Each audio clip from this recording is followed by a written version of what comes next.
క్రైస్తవులు చాలామంది ఈ ప్రశ్న ఎవరైనా బయట వాళ్ళు అడుగుతున్నప్పుడు చెప్పలేని ప్రశ్నగా తలదించుకునే సందర్భాలు చాలామందిలో నేను చూశాను. వాటన్నిటికీ చక్కగా ఈరోజు మీరు తెరపడి ఇదే కారణం కన్యక గర్భాన కుమారుడు పుట్టడానికి అని మీరు ఆశ్చర్యపోతారు. చివరిలో కాస్త ఓపిక పట్టి వాక్యం వినాలి. కన్యక గర్భాన్ని యేసుక్రీస్తుల వారు పుట్టారు. దీనిని రోజున్న సమాజం అంతా కూడా ప్రశ్నిస్తుంది. ఏమని ప్రశ్నిస్తుంది అంటే, అసలు కన్యక బిడ్డను కనడం ఏంటండి? ఈ మధ్యకాలంలో మతోన్మాదులుగా తెలుగు రాష్ట్రాల్లో కొంతమంది బయలుదేరి ఒక అతను అంటున్నాడు, తండ్రి ఎవరో కూడా తెలియని దేవుడండి, తండ్రి పేరు చెప్పుకోలేని దేవుడిని క్రైస్తవ్యం అంతా నమ్ముతుంది అని ఎవరికి నోటుకొచ్చినట్టుగా వాళ్ళు అసలు కన్యక బిడ్డను కనటం ఏంటి, ఏదో బైబిల్లో అలా కథలు రాసేశారు, వీళ్ళు క్రైస్తవులు బొత్తిగా అమాయకులు అని ఒక మాట వాడుతున్నారు. గొర్రెలు, ఏది పడితే అది నమ్మేస్తారు, ఏది పడితే అది వినేస్తారు అన్నట్టుగా, క్రైస్తవ్యానికి ఏమీ తెలియదు అన్నట్టుగా ఈ ప్రశ్న మాట్లాడుతున్నా, లేదంటే క్రైస్తవ్యం పైన క్రీస్తు జన్మ పైన బురద జల్లుతున్న ఇతడేదో పెద్ద మేధావిలాగా తనను తను ఊహించుకుంటూ కన్యక బిడ్డల్ని కన్న దాఖలాలు ఎక్కడైనా మనం చూసామా? అసలు కంటారా అన్నట్టుగా మాట్లాడుతున్నాడు. వీళ్ళెంత వెర్రి వెంగలప్పలో ఈరోజు మీరు బైబిల్ పట్టుకున్న మీరు ఎంత గొప్ప వాళ్ళో మీకు అర్థమైపోద్దండి. ఎప్పుడు కూడా మా దగ్గర ఒక విధానం ఉంది. ఆ విధానం ఏంటంటే, ఎవడు బైబిల్ గురించి ప్రశ్న వేసినా వాడికి సమాధానం ఎక్కడి నుంచి చెప్పాలి? బైబిల్లోంచే. ఇందుకురా మేము నమ్ముతున్నాం బైబిల్ని అని, మా బైబిల్ గొప్పతనం ఇది, మా బైబిల్ ఖ్యాతిది అని బైబిల్లోంచే చెప్పాలి ఏది చెప్పినా. అలాగే కన్యక గర్భాన్నే క్రీస్తు ఎందుకు పుట్టాడో బైబిల్లో రాయబడి ఉంది. మనం బైబిల్ బాగా నేర్చుకుంటే, మన బైబిల్ బాగా చదువుకుంటే అడిగిన ప్రతి ఒక్కరికి బైబిల్లో నుంచి సమాధానం చెప్పచ్చు. కొద్దిసేపు జాగ్రత్తగా వినండి. ఈరోజు యేసుక్రీస్తుల వారి జన్మ పైన ప్రశ్నలు. యేసుప్రభు పుట్టాడు అంటే ఏం చెప్తారు అంటే, అసలు కన్యక గర్భాన్ని పుట్టడం ఏంటండి, ఇది అబద్ధం అంటారు. పోనీ అది వదిలేయండి. మా యేసుప్రభు చనిపోయాడు, సమాధి చేశారు, మూడో దినాన తిరిగి లేచిపోయాడంటే అక్కడ కూడా మళ్ళా ప్రశ్నలే. ఏమని? చచ్చిపోయిన వాళ్ళు ఎవరైనా తిరిగి లేచారండి, కాబట్టి యేసుప్రభు తిరిగి లేవడం కూడా ఏంటి ఇప్పుడు? అబద్ధమే. ఏమంటే పుట్టుకను వదలరు, చావును వదలరు, జీవితాన్ని విడిచిపెట్టారంటే జీవితాన్ని విడిచిపెట్టలేదు యేసుప్రభు జీవితాన్ని. యేసుప్రభు జీవితం గురించి ఏం చెప్పారు అంటే, యేసుప్రభు జ్ఞానం చెప్పేశాడు అంటున్నారు. ఆ యేసుప్రభు జ్ఞానం నేర్చుకోవడానికి మా ఇండియాకి వచ్చాడు, కాశ్మీర్కి. కాశ్మీర్లో ఉన్న మా సన్నాసుల దగ్గర జ్ఞానం నేర్చుకుని వెళ్ళాడు. మళ్ళీ వెళ్ళి అక్కడ జ్ఞానాన్ని చెప్పాడు ఇజ్రాయెల్ దేశంలో. ఆ జ్ఞానాన్ని నేర్చుకోవడానికంట 12వ ఏట అక్కడ మిస్ అయిపోయి అంట. ఆ 12వ ఏట నుంచి అక్కడ కనపడలేదు. ఆ 12వ ఏట అక్కడ మిస్ అయిపోయాడు తల్లిదండ్రుల దగ్గర. అప్పటి నుంచి మా సన్నాసుల దగ్గరకు వచ్చి జ్ఞానం నేర్చుకుని మళ్ళీ వెళ్ళాడు. ఎలాగొచ్చాడు అంటే ఏం చెప్పాడంటే, ఎడ్ల బండి కట్టుకుని వచ్చేసాడంట. సముద్రం మీద ఎడ్ల బండి నడుస్తుందండి. అది ఈరోజు బైబిల్ పైన ప్రశ్న వేస్తున్న మహాజ్ఞానుల జ్ఞానం. కొంచెం జాగ్రత్తగా ఉండండి. మీరు చాలా అదృష్టవంతులండి. ఎందుకంటే యేసు ప్రభు జన్మ వెనక ఏముందో ఈరోజు మీరు వింటున్నారు. క్రీస్తు జననం పైన వివాదాలు, క్రీస్తు మరణం పైన వివాదాలు, క్రీస్తు బ్రతుకు పైన వివాదాలు. నోరు తెరిస్తే బైబిల్ గురించి యేసుప్రభు గురించి మాట్లాడేవాళ్ళే. ఏమండి ఏంటి లెక్క కడుపు మంట అంటే, నానాటికి క్రైస్తవ్యం అనేది ఏమవుతుంది? విస్తరిస్తుంది. ఎక్కడైతే అభివృద్ధి చెందుతుందో, ఎక్కడైతే విస్తరణ ఉంటుందో అక్కడ కడుపు మంట కూడా ఉంటుంది. సో ఈరోజు విస్తరిస్తున్న క్రైస్తవ్యాన్ని, పెరిగిపోతున్న యేసుక్రీస్తుల వారి ఖ్యాతిని, పెరిగిపోతున్న బైబిల్ ఖ్యాతిని తట్టుకోలేక ఈరోజు చాలామంది చాలా రకాలుగా మాట్లాడుతున్నారు. అందులో ప్రతి క్రిస్మస్ అండి, ఈ క్రిస్మస్కి టైటిల్ ఎందుకు వేసామంటే, మీరు ఇప్పుడు వాట్సాప్ కానీ ఫేస్బుక్ కానీ ఆన్ చేయండి, ఈ మతోన్మాదులు అందరూ మాట్లాడేది దీని గురించే. దేని గురించి? యేసు ప్రభు కన్యకకు పుట్టాడంట, ఇది సాధ్యమా, నిరూపిస్తే 25 లక్షలు ఇస్తానని ఒకడు, 30 లక్షలు ఇస్తానని ఒకడు, మళ్ళీ మాసిపోయిన బట్టలు వేసుకుని పిల్లకి వేసుకుని ఊరు అడుక్కుంటూ తిరుగుతారు వీళ్ళు 25 లక్షలు ఇస్తాను 30 లక్షలు ఇస్తానట. ఆ 30 లక్షలు ఉంటే ఆడెందుకు పిల్లకి వేసుకుని అడుక్కుంటూ తిరుపతి, వైజాగ్, హైదరాబాద్ తిరుగుతాడు? ఊరకనే జియో సిమ్ ఉందండి, నెట్ ఫ్రీ, ఇలా మూతి ముందు ఎడితే ఫేస్బుక్ వచ్చేస్తుంది, వదలంగానే షేర్ చేయడానికి వెనకాల ఈడు బూడిదలో తిరిగివాడైతే ఆ బూడిద పాముకునే వాళ్ళు 100 మంది ఉన్నారు. ఆ బూడిద పాముకునే వాళ్ళు అందరికీ షేర్లు కొడతా ఉంటారు. ఇదే పనిగా. జ్ఞానం లేదండి, బొత్తిగా చదువుకోలేదండి. వేలిముద్ర క్యాండిడేట్లు వీళ్ళంతా. ఏమండి, ఎంత వేలిముద్రలు గారిలో ఈరోజు మీరు వాక్యం వినండి జాగ్రత్తగా. అసలు బొత్తిగా చదువుకోని వాళ్ళండి వీళ్ళు. లోకజ్ఞానం తెలీదు, ఒక సైన్స్ తెలీదు, శాస్త్రం తెలీదు, చరిత్ర తెలీదు, భాష పైన పట్టు లేదు, బైబిల్లో రాయబడిన భాష పైన అవగాహన లేదు. కన్యక కుమారుని కంటదా అన్న ఈర్ష్య ఎందుకు కక్కుతున్నారు ఈరోజు అంటే, ఎవరి బర్త్డేనైనా మీరు బాగా వినండి, ఒక ప్రశ్న అడుగుతున్నాను. ఎవరి బర్త్డే అయినా ప్రపంచం మొత్తం చేయటం మీరు చూసారండి? చూసారా? ఒక్కొక్క దేశానికి ఒక్కొక్క జాతిపిత ఉంటాడు. ఉదాహరణకి మన భారతదేశం అండి, మన జాతిపిత ఎవరు చెప్పండి? మహాత్మా గాంధీ. ఆయన బర్త్డే ఎవరు చేస్తారు?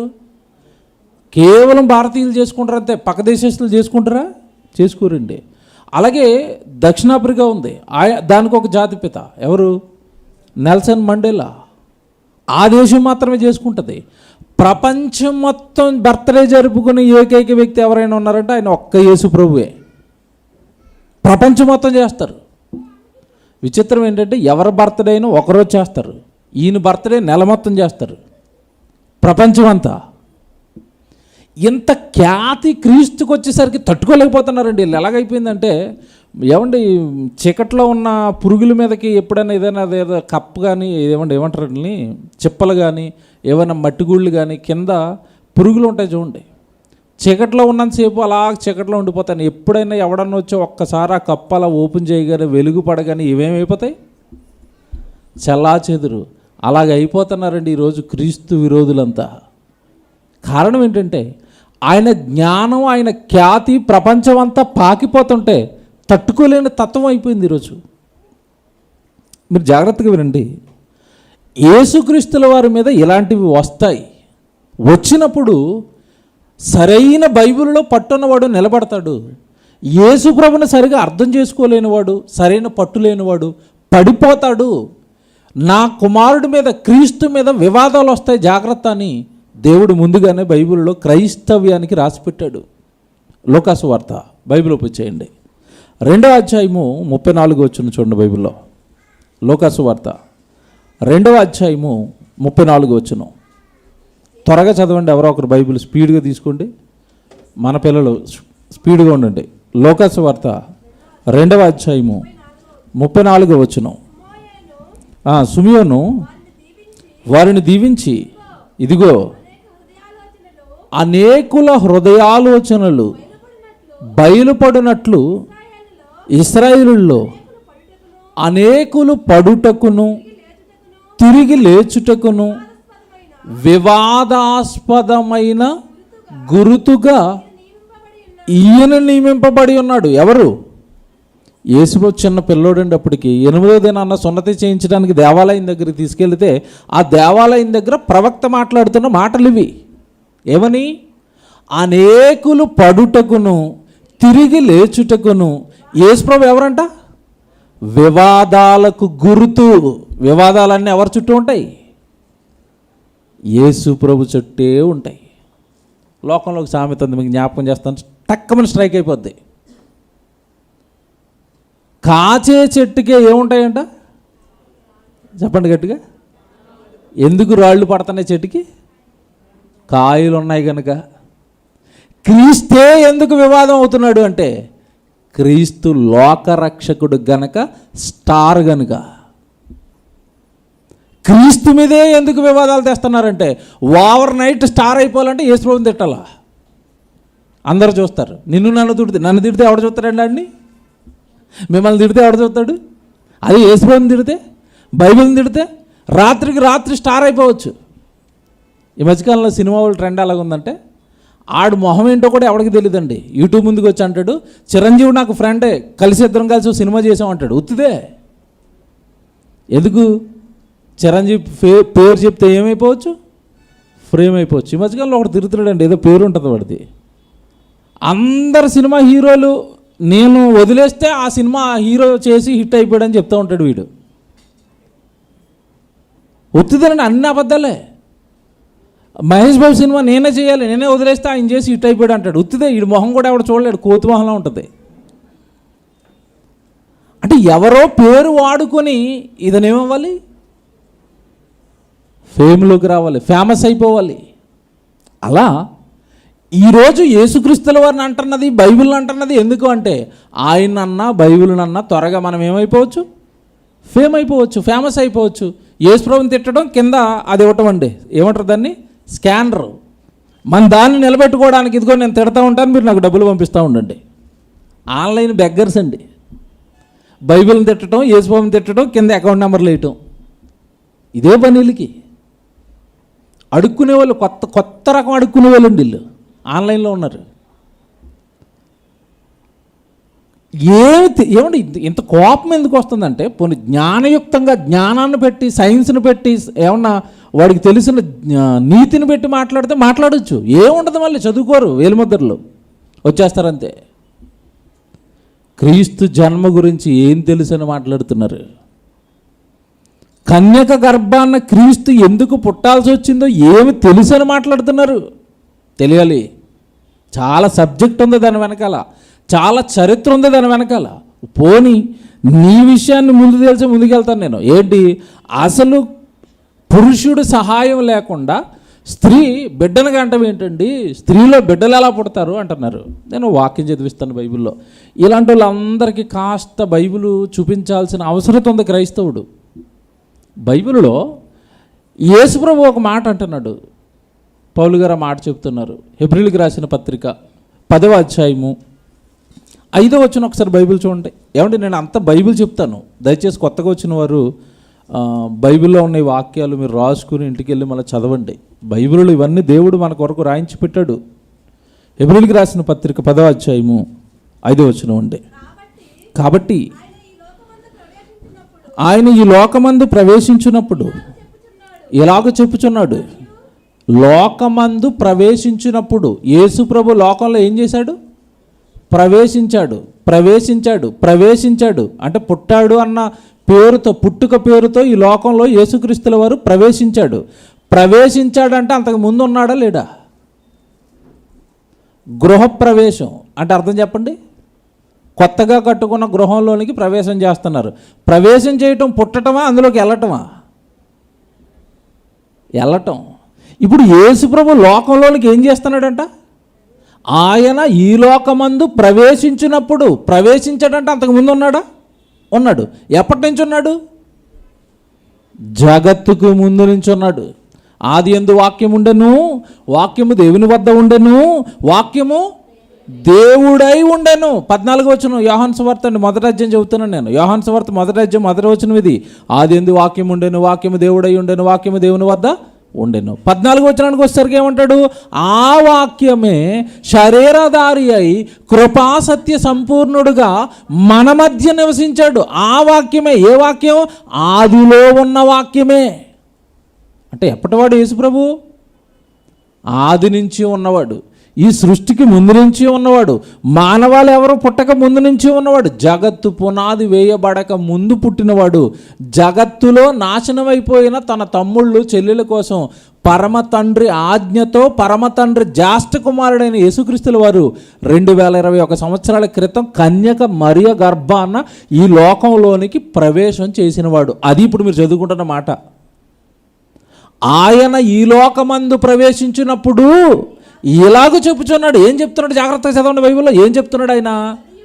బలియు అర్పణయు నీవు కోరలేదు కానీ నాకొక శరీరమును అమర్చితివి. ఎవరు అమర్చారు అంటున్నాడు? శరీరాన్ని ఎవరు అమర్చారంట? నాకొక శరీరమును అమర్చితివి. యేసు ప్రభుకి శరీరాన్ని అమర్చింది ఎవరు? దేవుడు. ఇది కాసేపు పక్కన పెడదాం. కన్యక గర్భవతి అయి కుమారుని కంటదా అని ప్రశ్నేస్తున్నాడు కదా. మాట్లాడడానికి నోరు, చూడడానికి కన్ను, నడవడానికి కాళ్ళు, వేసుకోవడానికి డ్రెస్ వేసుకోవడానికి, ఆ పిలక వేసుకోవడానికి నెత్తి, ఇవన్నీ ఉన్నాయి కదా అవయవాలు. నేను వీడిని అడుగుతున్న ప్రశ్న ఏంటంటే, మీకున్న అవయవాలు ఏవైతే ఉన్నాయో ఆ అవయవాలు మీ నాన్నగారు చేశారా, మీ అమ్మగారు చేశారా, మీ తాతయ్య గారు చేశారా? ఎవరు చేశారు దేహాన్ని? ఎవరు చేశారు? దేవుడు చేశాడు, అంతేగా. ఏమంటే 2 కాళ్ళు, 2 కళ్ళు, చక్కగా 2 చేతులు, అవయవాలు అన్నీ ఉండి బిడ్డ బాగా పుట్టాడు అనుకోండి, అబ్బో మురిసిపోతారు తల్లిదండ్రులు. ఏమని? తాత పోలిక, మామ పోలిక, బామర్ది పోలిక, మేనమామ పోలిక అంటారు బిడ్డ బాగా పుడితే. అదే బిడ్డ ఒక చెయ్యి లేకుండా పుట్టాడు అనుకోండి, ఏమంటారు అప్పుడు? వెంటనే ఎవరు జ్ఞాపకం వస్తారు? ఏమోనండి, మాయదారు దేవుడు అందరికీ మంచి బిడ్డలను ఇచ్చి మాకు మాత్రం ఎవరినిచ్చాడు? చేయలేని బిడ్డనిచ్చాడు. అంటే బిడ్డకి అవయవం తగ్గిపోయేసరికి ఎవరు జ్ఞాపకం వస్తారు? దేవుడు. అంటే అవయవాలను ఇస్తున్నది ఎవరు ఇప్పుడు? తల్లులు చెప్పండి జాగ్రత్తగా, నా బిడ్డకి నేనేనండి దగ్గరుండి పొడుగాటి ఏళ్ళు చేసుకున్నాను అని అనగలరా?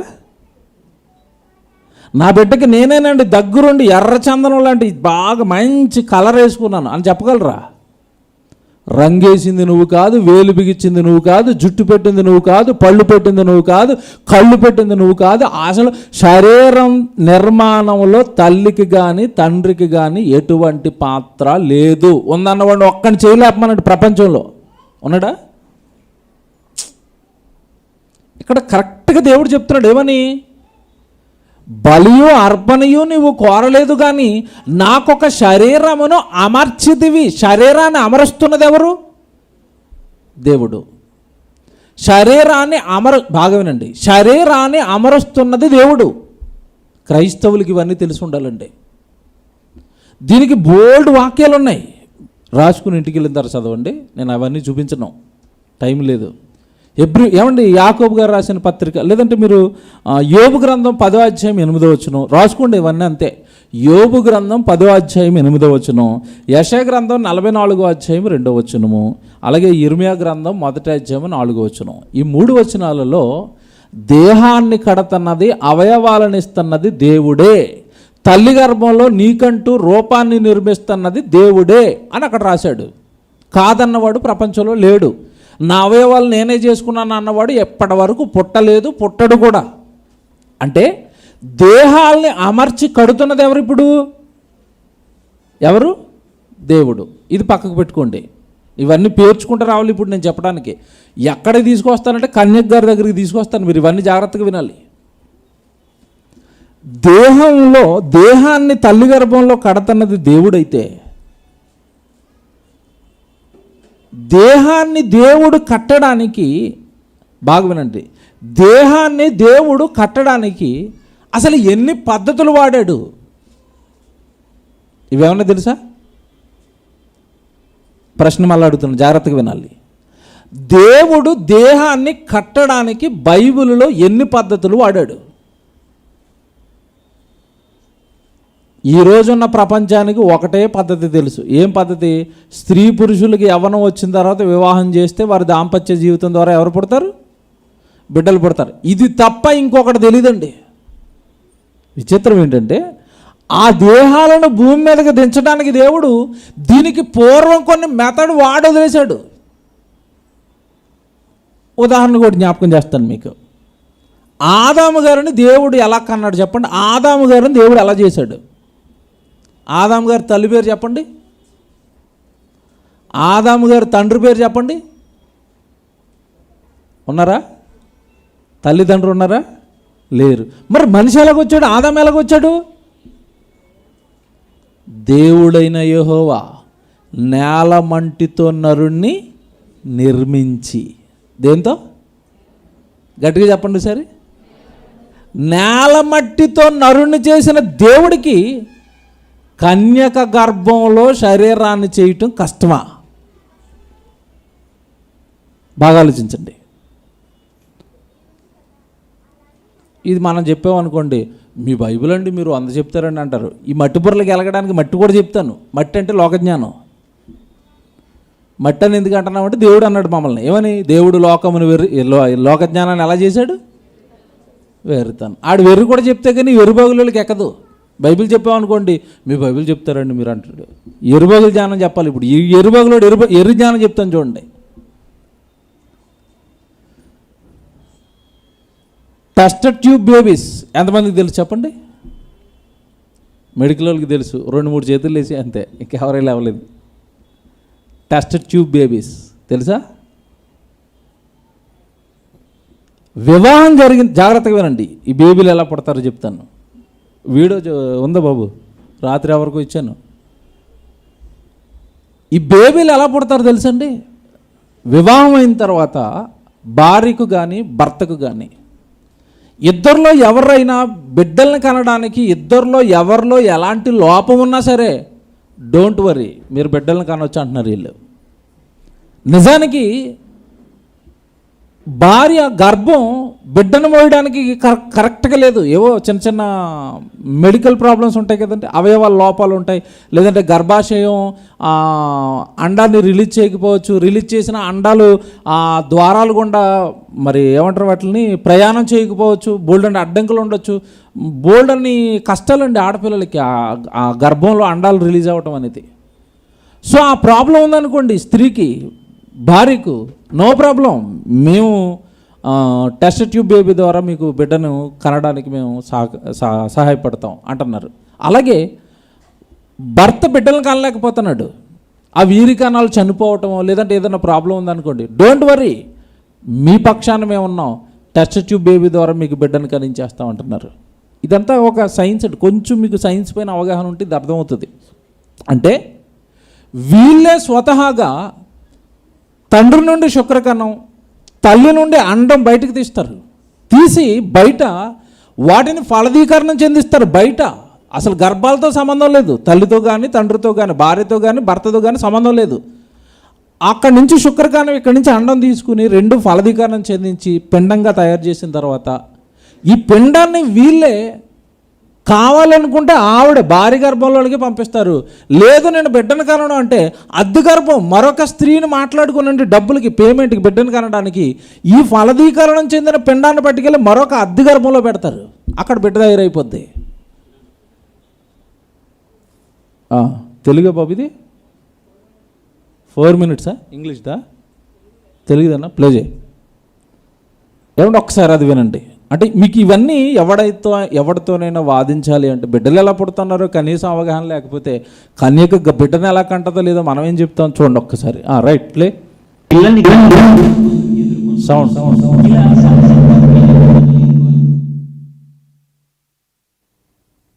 సౌండ్లు తీసుకుని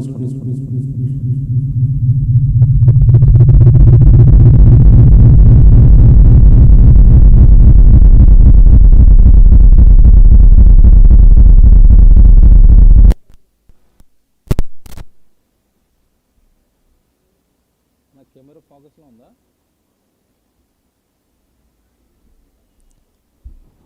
బాబా వాళ్ళకి చైర్స్ ఉన్నాయా లోపల? రండి లోపల రండి, చైర్స్ ఉన్నాయి చూడండి మధ్యలో. అనే రండి లోపలికి వచ్చేయండి, కొంతమందికి ముందు కూర్చోండి.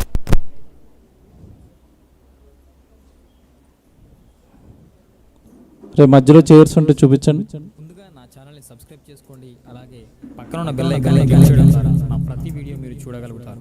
బాబా ఆపండి, మైక్ ఇచ్చేయండి, అది ఆపండి.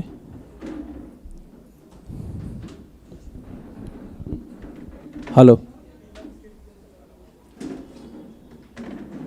రైట్ వినండి, అది ఇబ్బంది పెడుతుంది, మనకు టైం అయిపోద్ది. నేను చెప్పిందే వాడు వీడియో చూపిస్తాడు, ఏం లేదు, జాగ్రత్తగా వినండి. కొంచెం సౌండ్ ఇవ్వండి, దీన్ని సరిగ్గా సౌండ్ ఇవ్వండి ఇందాకట్లా. ఓకే, జాగ్రత్తగా వినండి.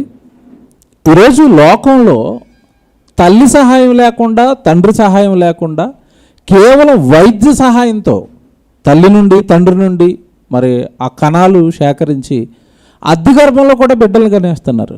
ఈ టెక్నాలజీ నేడు అందుబాటులో ఉంది. దేవుని పిల్లలారా, మనుషులను కలిగించింది దేవుడు, మనుషుల బుర్రలో ఆలోచనను, తెలివిని, బుద్ధిని పెట్టింది ఎవరు? దేవుడు. మనిషిగా నీకే ఇంత టెక్నాలజీ నువ్వు సంపాదించి ఇన్ని తెలివితేటలు నీకుంటే కేవలం కన్యక గర్భాన్న బిడ్డను పుట్టించడం దేవుడికి కష్టమా? బాగా ఆలోచించండి. నెంబర్ 1, ఒక పుట్టుక చెప్పాను నేను ప్రారంభంలో. దేవుడు మొట్టమొదటి మనిషిని చేయడానికి వాడిన విధానం ఏంటంటే ఆదామును దేనితో తయారు చేశాడు? మట్టితో తయారు చేశాడు. రెండో పుట్టుక చెప్తున్నాను. ప్రకృతిలో అవ్వగారు పుట్టారు. అవ్వగారు తల్లి పేరు చెప్పండి, అవ్వగారు తండ్రి పేరు చెప్పండి. ఉన్నారా? అవ్వని దేవుడు ఎలా చేశాడు? ఆదాములో నుంచి పక్కటెముకను తీసి ఆ పక్కటెముకను ఎలా చేశాడు? స్త్రీగా చేశాడు. ఇది సృష్టిలో మనిషిని చేయడానికి దేవుడు వాడిన రెండవ విధానం. అవునా? మొదటిది మట్టి, రెండవది ఎముక. నెక్స్ట్ బాబు బాంబులు, హార్ట్ అటాక్లు ఉన్నాయి, హార్ట్ పేషెంట్లు మేము. ఓకే, పెట్టేసి వదిలేండి, ఇంకేమవుతుంది. దీన్ని కొంచెం ఇచ్చేసి వదిలేండి అంతే. రైట్, జాగ్రత్తగా వినండి. మూడవది ప్రస్తుతం రన్నింగ్లో ఉన్నది. దీనిని దేవుడు ప్రవేశపెట్టి వదిలేశాడు ప్రజల మధ్యలో. ఏంటది? స్త్రీ తయారైపోయిన తర్వాత స్త్రీని, పురుషుడు తయారైపోయిన తర్వాత పురుషుణ్ణి, వీళ్ళిద్దరికీ దేవుడు ఏం జరిగించాడు? వివాహం చేసి వాళ్ళని ఆశీర్వదించాడు. ఏమని? మీరిద్దరూ ఇక ఏక శరీరం అవ్వండి, ఏక శరీరం అయ్యి మీరు ఎవరిని కనండి? పిల్లల్ని కనండి. అలా కయ్యను, హేబేలు, షేతు, ఎనోషు వస్తే వాళ్ళ గర్భం నుంచి ఈరోజు ప్రశ్న వేసిన ఈ పిల్లకాయని వస్తే ఈ పద్ధతి ఒకటే చూసిన ఈ పిల్లకాయని అంటున్నాడు, ఇదిగో పిల్లకాయలు ఎలా పుడతారు, అలాగే ఎలా పుడతారు అంటున్నాడు. ఈ నిర్వేగులుడు అనకపోతే ఏమనాలి? నువ్వు వచ్చింది 3వ మెథడ్లో. దేవుడు ఈ 3వ మెథడ్ని ప్రవేశపెట్టి పిల్లలు రావడానికి ఖాయం చేసి వదిలేశాడు. ఇక బిడ్డలంటూ పుడితే స్త్రీ పురుషుల వివాహ వ్యవస్థ ద్వారా బిడ్డలు పుట్టాలి. ఇది మాత్రం ఇప్పుడు ప్రపంచానికి తెలుసండి. వెనక పుట్టుకలు ఏమన్నా తెలుసా? తెలీదు. తెలియనప్పుడు ఏం చేయాలి? నోరు మూసుకుని దేవుడు ఏం చెప్తాడో అడగాలి, దేవుడి దగ్గరకు రావాలి. బైబిల్లో క్రైస్తవులకి ధైర్యం ఇవ్వడానికంటే దేవుడు మాట రాసిడండి. మీరు ఆశ్చర్యపోతారు. చూడండి, లోకాసు వార్త 21వ అధ్యాయం. నాయన, నా బైబిల్ బాగా చదువు, నా వాక్యాన్ని నువ్వు బాగా నేర్చుకో, అసలు నీ ముందు ఎవడో నిలబడ్డా అంటాడు దేవుడు. లోకాసు వార్త 21వ అధ్యాయం 15 వచనం ఒకసారి చూడండి. లోకాసు వార్త 21:15 అండి. మీ విరోధులందరూ ఎదురాడుటకును కాదనుటకును వీలు కాని వాక్కును జ్ఞానమును నేను మీకు అనుగ్రహించేస్తాను. మీ విరోధులు నా గురించి కానీ బైబిల్ గురించి కానీ ఎవడైనా ఏదైనా విరోధంగా మాట్లాడితే ఏమన్నాడు? ఎదురాడడానికి కానీ కాదనడానికి కానీ వీలు కాని వాక్కులను జ్ఞానాన్ని క్రైస్తవుడా నేను మీకు ఇస్తాను, నా మీద మీకు ప్రేమ ఉంటే అన్నాడు. మనకెక్కడిది ప్రేమ? ఎప్పుడొస్తుంది చెప్పండి? మనకి దేవుడి మీద ప్రేమ ఎప్పుడు వస్తుంది? డిసెంబర్ 25కి, నెక్స్ట్ గుడ్ ఫ్రైడేకి, నెక్స్ట్ ఈస్టర్కి, నెక్స్ట్ 40 దినాలు ఉపవాస ప్రార్థనలకి, అంతే. బైబిల్ని దేవుడు ఎలా చదవమన్నాడు చెప్పండి? కీర్తన గ్రంథం 1వ అధ్యాయం 2వ వచనం ఏమన్నాడు? దివారాత్రములు యెహోవా ధర్మశాస్త్రమునందు ఆనందించుచు దివారాత్రములు దానిని ధ్యానించువాడు ధన్యుడు. దివారాత్రాలు ధ్యానిస్తే ఇగో ఎవడు బైబిల్ గురించి ఏ ప్రశ్న అడిగినా వీలు కాని జ్ఞానంతో మనం మాట్లాడి షటాప్ నోరు మూసుకుని వెళ్ళిపోతున్నాడు అంతే. బైబిల్ అంత బాగా మాట్లాడుతుంది. ఇంకోటి చెప్పనండి, ఇంకా లోపలికి తీసుకెళ్తాను మిమ్మల్ని. ఇంకో పుట్టుకుందండి. ఇంకో పుట్టుకేంటో తెలుసా?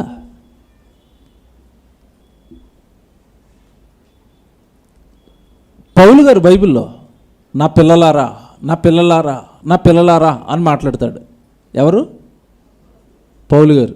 పౌలు గారికి పెళ్ళి అయిందా? పెళ్ళి కాకుండా పిల్లల్ని ఎలా కన్నాడు? వాక్యం ద్వారా కూడా పిల్లల్ని కనొచ్చు. ఒకరిని మార్చి దేవుళ్ళో నిలబెడితే ఆ మార్చిన వాడు ఏమవుతున్నాడో తెలుసా? తండ్రి. తిమోతి నా కుమారుడా అంటాడు, తీతు నా కుమారుడా, ఫిలోమోను నా కుమారుడా. ఎవరు వీళ్ళంతా? పౌలు గారికి పిల్లలంట, పెళ్ళి అవ్వలేదు ఆయనకి. ఇక ఈ జ్ఞానానికి వీళ్ళు ఎక్కడ వస్తారండి? వీళ్ళు మట్టి దద్దములు, ఈ లోక జ్ఞానంలో ఉన్న వీళ్ళు ఆత్మీయ జ్ఞానం అది అక్కడికి రాలేరులేండి. మీకు చెప్పాను క్రైస్తవులుగా. అంటే అలా కూడా పిల్లలకి అన్నారు బైబిల్లో. ఇకపోతే ఒక సందర్భం మీకు జ్ఞాపకం చేస్తాను బైబిల్లో. పిల్లలు అనగానే దేవుడు ఏమన్నాడు తెలుసండి? ఒకసారి కోపం వచ్చి బాప్తిసం ఇచ్చి యోహాను గారు బాప్తిసాలు ఇస్తున్నారు. ఆయన ప్రసంగాలు ఎలాగుంటాయంటే రెబల్ ప్రసంగాలండి. రే మారేవా పరలోకానికి వస్తావు, మారలేదా నరకానికి పోతామంటాడు, అంతే. డైరెక్ట్ మొహం మీదే. దాపరకం ప్రసంగాలు ఏముండవు. బాప్తిసం తీసుకోవడానికి పొలోమని ఆయన దగ్గరికి వచ్చేస్తున్నారు. ప్రసంగం ఏమి ఎత్తుకున్నాడు తెలుసా? ఏమన్నాడు తెలుసా?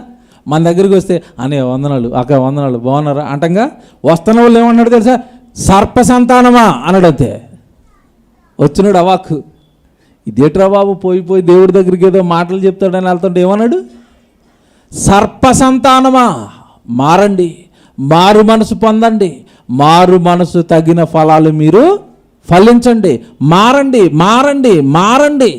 మారలేదా ఇప్పుడే గొడ్డలి చెట్ల వేరున ఉంచబడి ఉన్నది, దేవుడు నరికేస్తాడు జాగ్రత్త అన్నాడు. ఆయన అసలు ప్రసంగాలు ఏమంటే భయపడిపోయే ప్రసంగాలు అయినవి అంటూ ఆయన ఒక మాట అన్నాడండి. మీరు ఈ మధ్యకాలంలో బాగా అబ్రహాం పేరు చెప్పుకొని పేటరేగిపోతున్నారు. మేము అబ్రహాం పిల్లలమే, అబ్రహాం పిల్లలమే, అబ్రహాం పిల్లలమే, మా పితరుడు అబ్రహాము, మా విశ్వాసులకు తండ్రి, మా డాడీ అని. మీరు మీ పరిస్థితి ఎలా మారిపోయిందంటే చెట్టు పేరు చెప్పి కాయలు అమ్ముకునే రకంగా మారిపోయారు మీరు. ఆయన విశ్వాసే, ఆయన గొప్పవాడే, ఆయన పిల్లలుగా చెప్పుకుంటున్న మీలో మాత్రం ఏమి లేదు. అబ్రహాం లాంటి క్రియలు లేవు, అబ్రహాం లాంటి దేవుడికి భయపడే తత్వం లేదు, మీ బ్రతుకులు బాగోలేదని చెప్పి ఒక మాట అక్కడ అంటాడండి. మత్తయి సువార్త చూడండి మీరు, అంటే పిల్లల కోసమే. మత్తయి సువార్త 3వ అధ్యాయము 9వ వచనం చూడండి. మత్తయి సువార్త 3వ అధ్యాయము 9వ వచనం అండి. అబ్రహాము మాకు తండ్రి అని మీలో మీరు చెప్పుకొని తలంచవద్దు. దేవుడు ఇది అండర్లైన్ చేసుకోండి. దేవుడు ఈ రాళ్ల వలన అబ్రహామునకు పిల్లలను పుట్టించగలడు. అండర్లైన్ చేసుకోండి. ఏమంటున్నాడు? దేవుడు తలుచుకుంటే ఈ రాళ్ల వలన అబ్రహాంకి ఏం పుట్టిస్తాడు? ఇప్పుడు రాళ్ళల్లో నుంచి కూడా దేవుడు అబ్రహాముకు పిల్లలను పుట్టించగలిగిన శక్తిమంతుడా? అవునండి. దేవుడు తలుచుకుంటే ఏదైనా చేస్తాడు. సృష్టిని చేసింది ఎవరు చెప్పండి? దేవుడు. సూర్యుడిని చేసింది ఎవరు? దేవుడు. విత్తనాలు కలిగిన చెట్లు చేసింది ఎవరు? దేవుడు. చంద్రుని చేసింది దేవుడు. నేలను చేసింది దేవుడు. సముద్రాన్ని చేసింది దేవుడు. అందులో చేపలను పెట్టింది దేవుడు. అట్లకి మూల విత్తనాలు ఏమి లేవు. కలుగుగాక అని దేవుడు పలికాడు అంటే ఏదైనా సృష్టిలో కలగాల్సిందే. కలుగుగాక, సూర్యుడు కలుగుగాక, ఆదికాండం 1వ అధ్యాయం అంతా ఇదే కదండి. చంద్రుడు కలుగుగాక, భూమి కలుగుగాక, నక్షత్రాలు కలుగుగాక, సముద్రం కలుగుగాక, మహామత్స్యాలు కలుగుగాక, ఎగిరే పక్షులు కలుగుగాక. మాట కలుగుగాక అంటే అక్కడ ఏమవుతున్నాయి? కలుగుతున్నాయి.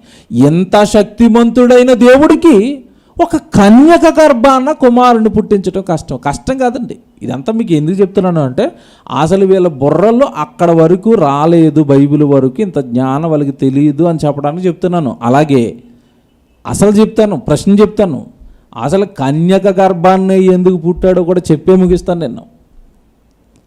అసలు ముందు మీకు ఏం క్లియర్ చేసుకుంటూ వెళ్తున్నాను అంటే కన్యక గర్భవతి అవడం పాసిబుల్లా కాదా అన్నది మీకు క్లియర్ చేస్తున్నాను. ఇన్ని రకాలుగా జీవమే లేనప్పుడు జీవుని పుట్టించిన దేవుడికి ఒక బిడ్డను, కన్యకను గర్భవతిగా భూమి మీద నిలబెట్టి ఆ గర్భంలో ఒక దేహాన్ని యేసుక్రీస్తుల వారికి కట్టడం అనేది పెద్ద విషయం కాదండి దేవుడికి. వీళ్ళకి ఇంత జ్ఞానం లేదంతే. బైబిల్లో యేసుప్రభు మాట్లాడుతూ ఒక మాట అంటాడు, మీరు దేవుడి శక్తిని కానీ ఎరుగకపోవటం వలన మీరు పొరబడుచున్నారు అంటాడు. మీరు ఏమి ఎరగట్లేదు అన్నాడు. దేవుని శక్తిని ఎరగకపోవటం వల్ల మీరు పొరపడుతున్నారు. దేవుడి శక్తి ఏంటో మీకు తెలియదు. ఏమీ లేనప్పుడు భూమిని కలిగించిన దేవుడికి బిడ్డను పుట్టించడం కష్టమా? ఒక శరీరాన్ని కట్టడం తల్లి గర్భంలో కష్టమా? దేవుని పిల్లరా, ఇంకా మీకు బాగా చెప్పనా ఒక విషయం? బైబిల్లో నుండి దేవుడు కాదు, దైవజనులు ప్రార్థన చేస్తేనే పిల్లలు పుట్టారా? శారమ్మ గారు బిడ్డను ఎప్పుడు కన్నది చెప్పండి? ఏ సంవత్సరానికి కన్నది? 99 ఏళ్ల ముసలావిడికి బిడ్డను బిడ్డను కనడానికి ఆవిడ శరీరాన్ని సిద్ధం చేసిన దేవుడికి కన్యక గర్భాన్ని బిడ్డను పుట్టడానికి దేవుడికి పెద్ద కష్టమా? అలాగే బైబిల్లో చాలామంది గొడ్రాళ్ళకి దేవుడు ఎవరినిచ్చాడు? బిడ్డల్ని ఇచ్చుకుంటూ వెళ్ళాడు. మీకు ఇంకోటి జ్ఞాపకం చేస్తాను ఈ సందర్భంలో, బైబిల్ చదువుతున్న వాళ్ళైతే టక్కమని స్ట్రైక్ అవుతుంది. ఎలీషా దైవజనుడు, షూనేమ దేశస్తురాలకి బాగా ఈయనకి సేవలు చేసేది, ఆతిథ్యం ఇచ్చేది. బాగా ఆతిథ్యం ఇస్తుంది. ఇంటిపైన ఏమంటే ఆవిడ ఉండే ఇంటిపైన ఒక గది కట్టింది. ఆ మార్గంలో ఎప్పుడు వెళ్ళినా పాపం ఆహారం పెడుతుంది, వసతి అంతా చూసుకుంటుంది. అప్పుడు ఎలీషా గారు ఒక రోజు అడుగుతారు, ఏంటి ఈవిడ మనకి ఇంత పరిచయం చేస్తుంది, ఏం కావాలో అడగండి అనేసరికి ఆవిడ కోరుకుంది. ఏం కోరుకుంది? నాకు ఆస్తి ఉంది, ఇల్లు ఉంది, కానీ నాకు ఎవరు లేరు, పిల్లలు లేరు, నా భర్త బాగా వృద్ధుడు అని కోరుకోగానే, నువ్వేం టెన్షన్ పడకమ్మా, నేను మళ్ళీ సంవత్సరం తర్వాత వస్తాను. నేను సంవత్సరం తర్వాత వచ్చేసరికి నీ ఒడులు ఎవరుంటారు? బిడ్డ. దేవుడు పుట్టించాడా? దైవజనుడు ఆజ్ఞిస్తే పుట్టేశారు. అక్కడ దైవజనుడు ఆజ్ఞతో దేవుడు ఆవిడ గర్భాన్ని తెరిచాడు, దేవుడే ఇవ్వాలి. కానీ అక్కడ చొరవ తీసుకుని దేవుడిని అడిగింది ఎవరు? దైవజనుడు వృద్ధురాలకి చక్కగా వరమిచ్చి దేవుడిని బ్రతిమాలితే దేవుడు గర్భాన్ని పండించాడు అంటే ఎవడ నిజంగా వీళ్ళకి ఏం తెలిసి మాట్లాడుతున్నారు బైబిల్ గురించి? కన్యక కనేస్తుందా అంటే ఇంత ఉందా బైబిల్లో? ఇంత చరిత్ర దేవుడు బైబిల్లో రాయించాడు. వృద్ధురాల గర్భాలను కూడా పిల్లల్ని పుట్టించిన చరిత్ర దేవుడికి ఉంది. గర్భాలను మూసేవాడు దేవుడే, గర్భాలను తెరిచేవాడు దేవుడే. అబీమెలెకు ఇంట్లో అందరి గర్భాలను అబ్రహాం కోసం ఏం చేశాడు? ఒక సందర్భంలో మూసేసాడు. అందరి గర్భాలను ఒకసారి మూసేశాడు. ఎవరికి బిడ్డలు పుట్టట్లేదు. అక్కడ రాజుకు డౌట్ వచ్చింది, బాబు ఇదేంటి ఎవరికి బిడ్డలు పుట్టట్లేదు?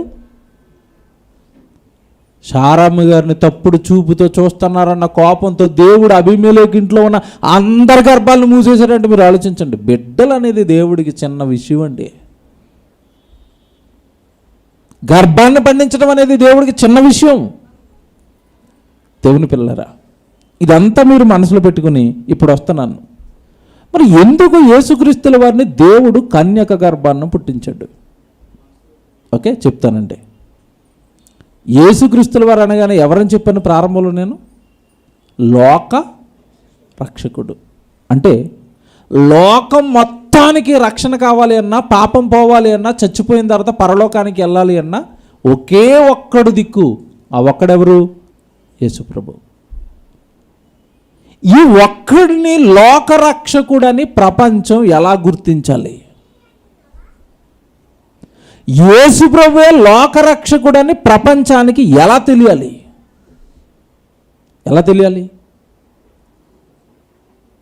ఇప్పుడు నేను పుట్టేశానండి మా అమ్మగారికి, నేనే మీ యేసుప్రభుని, నన్ను నమ్ముకోండి అన్నాను అనుకోండి, నేను మీ దగ్గరికి వచ్చి, ఎలాగుంటుంది మీకు? పోరా, నీలో 100 మంది పుట్టారు, ఏటి నమ్మకం అంటారు మీరు కదా. ఇది నేనంటున్న మాట కాదు, పాత నిబంధనలో దేవుడు రాయించిన ఒక ప్రవచనం ఉండదు. యెషయా గ్రంథం మీరు ఇప్పుడు చూడండి. కన్యక గర్భాన్ని క్రీస్తు ఎందుకు పుట్టాడో, ఎందుకు పుట్టవలసి వచ్చిందో దేవుడు చెప్తాడు. యెషయా గ్రంథం 7వ అధ్యాయము ఏమండి 14వ వచనం జాగ్రత్తగా చదవండి బైబిల్లో.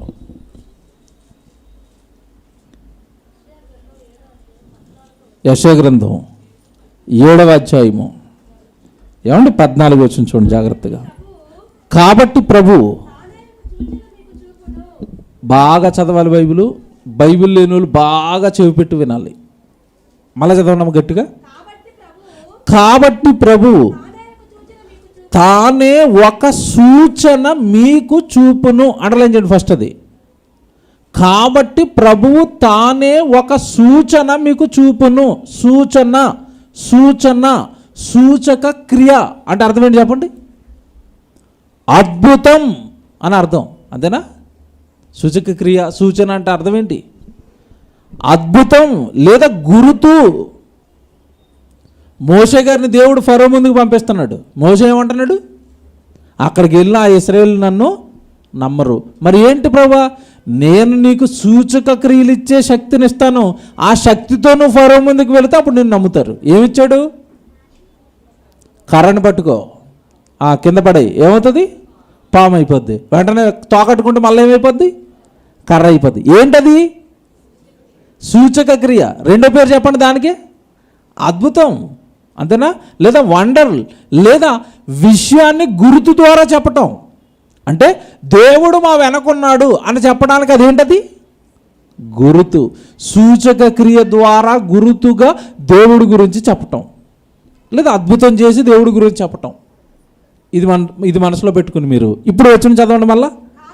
కాబట్టి ప్రభువు తానే ఒక సూచన మీకు చూపును. ఒక సూచక క్రియ మీకు చూపిస్తాడు, ఒక అద్భుతాన్ని మీకు చూపిస్తాడు. ఆ అద్భుతాన్ని చూసిన వెంటనే మీరు ఏంటో అద్భుతం ఇప్పుడు చెప్తారు చూడండి. ఆలకించండి, అద్భుతం ఏంటో చెప్తున్నాను. ఆలకించుడి. కన్యక గర్భవతి అయి కుమారుని కని అతనికి ఇమ్మానుయేలని పేరు పెట్టును.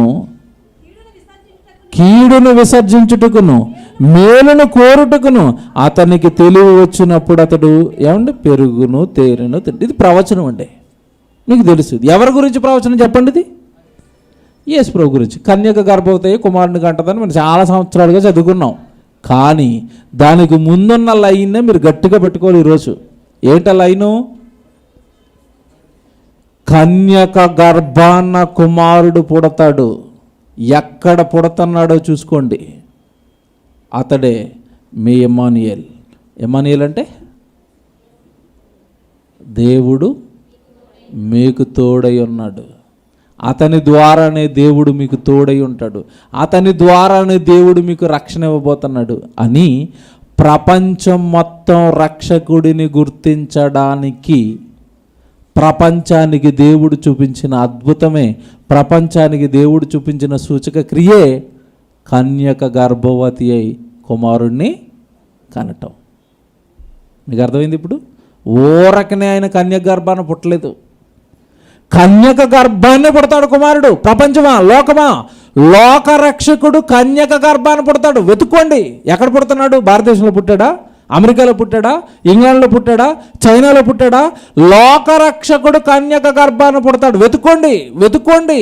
ఎక్కడ వెతుక్కొని ఎక్కడ కన్యక గర్భవతి కుమారుని కంటుందో అతడే లోకరక్షకుడు. మీకు అర్థమైంది ఇప్పుడు? అందరూ మీరు పుట్టినట్టుగా, నేను పుట్టినట్టుగా, ఆయన పుట్టిన కూడా ఎక్కడ ఎత్తుకుంటాం మనం? నా రక్షకుడు అని మీరు ఎక్కడ ఎత్తుకుంటారు? కనుక లోకరక్షకుడిని గుర్తించడానికి దేవుడు చేసిన సూచక క్రియ అద్భుతమే. కన్యక గర్భవతి అయి కుమారుణ్ణి కంటుంది. మీకు అర్థమైంది ఇప్పుడు? ఎందుకు కన్యక గర్భాన్ని పుట్టాడో రాశాడండి బైబిల్లో. ప్రభు తానే ఒక సూచన మీకు చూపుతాడు. ఆలకించండి. కన్యక గర్భవతి ఎక్కడ కుమారుని కంటుందో ఆ కుమారుడే లోక రక్షకుడు. అందుకండి కన్యక గర్భాన్న యేసుక్రీస్తుల వారు పుట్టాల్సి వచ్చింది.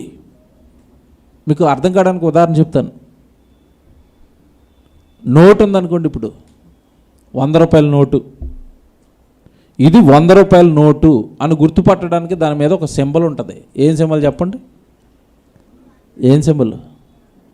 ఓ పక్క బోసినవులతో గాంధీ తాతగారు ఉండాలి ఖచ్చితంగా, అవునా? 100 అని అంకె ఉండాలి, గవర్నర్ గారు సంతకం ఉండాలి. అప్పుడు అది ఏమవుతుంది? ఎలా గుర్తుపట్టారు చెప్పండి? ఇది 100. నేను ఇప్పుడు 100 రూపాయల నోటు తీసేసుకుని పేపర్ మడత పెట్టి ఇలాగిచ్చి ఈ 100 ఇచ్చారు కదండి, ఈ 100 పట్టుకెళ్ళిపోండి అని పేపర్ ఇచ్చాను, తీసుకుంటారా? ఏముండాలి దానికి? గుర్తులు. హాస్పిటల్ గుర్తు, స్కూలు గుర్తు అన్నట్లుగా ఏముంటున్నాయి? గుర్తులు. గుర్తుపట్టడానికి గుర్తులు, సింబల్స్ ఉంటున్నాయి. ఈయనే లోకరక్షకుడు. ఎలా గుర్తుపడతావు? ఈయనే నీ రక్షకుడు, ఈయనే నీ పాపాలను కడుగుతాడు, ఈయనే నీ తండ్రి దగ్గరకు చేరుస్తాడు, ఈయనే లోకరక్షకుడు అని నువ్వు ఎలా గుర్తుపడతావు? కన్యక గర్భవతి అయి ఎక్కడ కుమారుని కంటుందో ఆ కుమారుడే లోకరక్షకుడు. దీన్ని మేము ఎలా నమ్ముతామని అంటారా? మత్తయ్య గారు దాన్ని కన్ఫర్మ్ చేశారు. ఇదిగో కన్యక గర్భవతి అయి కుమారుని కంటుందని పాత నిబంధనలో ప్రవచనం ఉంది కదా, ఆయన ఈయనే అని మత్తయి సువార్తలో చూడండి చెప్తున్నాడు. మంచి మాట చెప్తాడు చూడండి మత్తయ్య గారు. ముగించేస్తానండి. 1వ అధ్యాయము 22 చూడండి. మత్తయి సువార్త 1వ అధ్యాయము 22 అండి. ఇదిగో కన్యక గర్భవతి అయి కుమారుని కనును, ఆయన ఇమ్మానుయేలును పేరు పెట్టుదురు అని ప్రభు తన ప్రవక్త ద్వారా పలికిన మాట నెరవేరునట్లు ఇదిగో ఇదంతా జరిగింది, నెరవేరిపోయింది. అదిగో ప్రవక్త యెషయా ప్రవక్త ద్వారా దేవుడు చెప్పాడు కదా, అది ఇదిగో యేసు ప్రభు విషయంలోనే నెరవేరిపోయింది. కన్యక గర్భాన కుమారుడు పుట్టింది, ఈయనే ఇమ్మానుయేలు, ఈయనే మన రక్షకుడు అని మత్తయ్య గారు, లూకా గారు, అపోస్తలులు అందరూ ప్రపంచానికి చెప్పడం ప్రారంభించారు. ఇదిగో కన్యక కన్న కుమారుడు క్రీస్తే, మీ రక్షకుడు క్రీస్తే. చూడండి, ఎందుకు కన్యక గర్భాన క్రీస్తు పుట్టాడు అంటే సింబల్, నీ రక్షకుడుగా నువ్వు గుర్తించడానికి యేసుక్రీస్తుల వారిని పుట్టించాడు. ఇక్కడ మీరు 21 చదివితే ఒక మాట అంటాడు చూడండి, ఆమె ఒక కుమారుని కనును, తన ప్రజలను వారి పాపముల నుండి ఆయనే రక్షించును. ఆ పదం చూడండి ఏమనుంది అక్కడ బైబిల్లో. ఆయనే రక్షించును అంటే ఆయన తప్ప మరొకడు లేడు. మరి ఆయననే నువ్వు ఎలా గుర్తుపడతావు? అందరిలో పుట్టేస్తే, అందరిలో ఒకటిగా పుట్టేస్తే ఆయనే అలాగే చూడండి అక్కడ బైబిల్లో ఆయనే అని ఉంటా చూడండి అక్కడ. ఆయనే పాపాలను తీసేవాడు. ఎలా గుర్తుపడతావు ఆయన్ని? కన్యక గర్భాన పుట్టాలి. దీనికి ఇంకా మరీ దారుణం ఏంటంటే, ఇది అసలు కారణం అయితే క్రైస్తవ్యంలో కొందరు మళ్ళీ ఇంకొన్ని దొంగ కారణాలు కూడా చెప్పారు. ఏం కారణాలు? కన్యక గర్భాన్ని ఎందుకు పుట్టాడో మేము చెప్తాం బ్రదర్ అని వెళ్ళిపోయి ఎందుకు చెప్పారు? ఆదాము అవ్వలు పాపం చేశారు కనుక అందరిలాగా పుడితే యేసుప్రభులో కూడా ఏముంటుంది? పాపం ఉంటుంది కనుక, పాపం అంటకూడదు కనుక అందరిలాగా కాక కన్యక గర్భాన్ని పుట్టాడని ఇది అశుద్ధ అబద్ధం చెప్పారు. అబద్ధం అని ఎందుకు అన్నాను తెలుసండి నేను? ఒకవేళ అందరిలా పుట్టిన వాళ్ళు అందరూ పాపాత్ములు అయితే బైబిల్లో దేవుడు మాట రాశాడు ఏమని? గర్భఫలము యెహోవా ఇచ్చు. మరి ఇప్పుడు పాపపు బహుమానాలు ఇస్తాడా? ఎంత బుద్ధి లేని మాట చూడండి. దేవుడు నరులను యథార్థవంతులుగా పుట్టిస్తున్నాడు. పుట్టిన పసిబిడ్డల్లో ఏం లేదు, పాపం లేదు. ఒకవేళ వాళ్ళ సిద్ధాంతమే రైట్ అనుకుందామండి. ఇప్పుడు ఆదాము నుండి వచ్చిన వాళ్ళ అందరిలోనూ పాపం ఉందనుకుంటే ఇప్పుడు మరియమ్మ గారి గర్భంలో కూడా ఏముండాలి? మరియమ్మ గారిలో కూడా ఏముండాలి? పాపం ఉండాలి. ఇప్పుడు మరి మరియమ్మ గారి గర్భం ద్వారా వచ్చిన యేసుప్రభులో కూడా ఏముండాలి? పాపం ఉండాలి. ఉందా పాపం? పాపం చేస్తే వచ్చేది, జన్మతః వచ్చేది కాదు. జన్మతః కొన్ని జీన్స్ని బట్టి రోగాలు వస్తాయి. హార్ట్ అటాకులు, బోడిగుండులు, షుగరు, బీపీ ఏమండి ఇవి వస్తాయి. పాపాలు రావు. పాపం చేస్తే వస్తుంది. తండ్రి క్రూరుడు, నరహంతకుడు, బిడ్డ మాత్రం సాధ్యంతు. ఈడెందుకు అవుతాడు పాపాత్ముడు? ఆడవుతాడు, మటర్లు చేశాడు కనుక ఎవరి పాపం వాళ్ళదే, ఎవరి పుణ్యం వాళ్ళదే, ఎవరి నీతి క్రియలు వాళ్ళవే. వాని క్రియలు చొప్పున వానికి ఏం చేస్తాను? ప్రతిఫలం ఇత్తును అన్నాడు. వాని క్రియలు చొప్పున వానికి ప్రతిఫలం. తండ్రిది కుమారుడికి వర్తించదు, కుమారుడు తండ్రికి వర్తించదు. కనుక కన్యక క్రీస్తు కన్యక గర్భాన్ని ఎందుకు పుట్టాడు అంటే ఇదండి కారణం. ఇలా మనం ఇది చెప్పామనుకోండి, ముందే నేను ఇది మీకు చెప్పేశాను అనుకోండి, ఇదో సూచక్రియ అండి, అద్భుతం అండి అంటే అలాగైతే మరి అసలు కన్యక బిడ్డను కంటది అంటారు. అది తెలియడానికి మీకు ముందు అవన్నీ చెప్పుకుంటూ వచ్చాను. చరిత్ర, బిడ్డలను కన్నా చరిత్ర, భూమి మీద మనుషులు ఎన్ని రకాలుగా పుడతారో అందులో ఒకటి ఖాయం చేసి వదిలేశాడు దేవుడు. మార్చేయాలనుకుంటే మార్చేస్తానంటున్నాడు. దేవుడు తలుచుకుంటే రాళ్ళ వలన ఏం పుడతారు? బిడ్డలు. రాళ్ళలో నుంచి బిడ్డలు వస్తే కన్యకలో నుంచి రాలేరా దేవుని పిల్లరా? కనుక క్రీస్తు జన్మ పవిత్ర జన్మ, పరిశుద్ధమైన జన్మ, పరలోకానికి మనల్ని నడిపించే జన్మ, మనుషులను మార్చే జన్మ అండి అది. ఎంత మంచి మాటలండి లోకానికి చెప్పాడు. మనుషులను మార్చేసారండి ఆయన బోధతో. కనుక చక్కగా వాక్యం నేర్చుకోవడానికి రండి, దేవుడి సన్నిధిలో గడపండి, క్రీస్తుతో గడపండి, దేవుడితో గడపండి. పరలోకానికి మరణం అనంతరం మనం అందరం చేరిపోతూ ఉంటాయి.